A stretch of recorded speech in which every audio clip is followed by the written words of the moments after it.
30 तारीख दिन प्रभु लिंगराज बाहर लिंगराज मंदिर रू आमर एथर 11टा गेट तोरण है छामुंडिया है लाइटिंग है मंदिर ठू आरंभ कर केदार गौरी पर्यंत साजसजा है ओडावासी भारतवासी आमर घोषणा होता 1 तारीख रे शीतल षष्ठी किंतु लिंगराज ट्रस्टी बोर्ड डिसाइड कला 31 रे शीतल षष्ठी तेणु आमर 30 तारीख दिन प्रभु लिंगराज बाहर लिंगराज मंदिर रू आमर एथर 11टा गेट तोरण है छामुंडिया है लाइटिंग है मंदिर ठू आरंभ कर केदार गौरी पर्यंत साजसजा है ब्राह्मण निजक बढ़िया भाई सजाऊँ ब्राह्मण निजक भाई माने पूजा पंडा निजक बढ़िया कर बड़ू निजक कर क्षेत्रवासी निजक भला कर बेहरा निजक कर साजसजा दुनिया होची नाच गीत दुनिया होची 51 प्रकार सरंजाम आमे राति ठीक प्रथम आग 30 तारीख दिन 9टा दिह बाहर लिंगराज मंदिर केदार गौरी विराट प्रशासन एवं 31 तारीख दिन एक परिवर्ते 31 तारीख दिन ठीक 9टा 51 प्रकार वाद्य बाजा बजई नागा घंट शंख चारिआडे ध्वनि करी आमे बाजा बाण फुटई नाच गीत करी प्रभु को आनंद उल्लास पालिंकी सवार प्रशासन करी दोल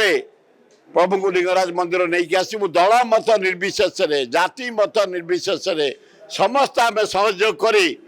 प्रति वर्ष ग्रांड सक्सेस होची समस्त सहयोग बढ़िया भाव हो शांति श्रृंखलार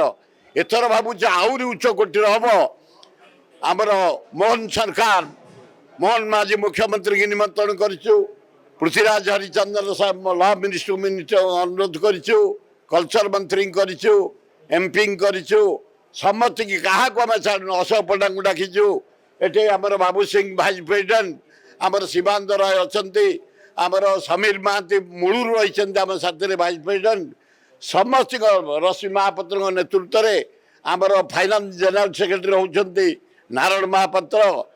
एवं पृथ्वीराज जे अच्छा महापात्र आमर जनरल सेक्रेटरी शीतल षष्ठी कमिटी जन ऑनेस्ट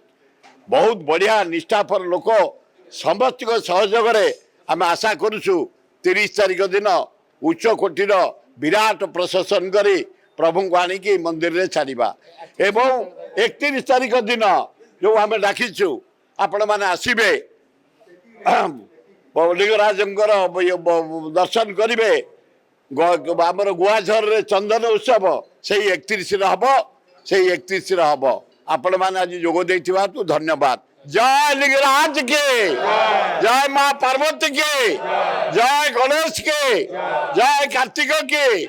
मारी चलो।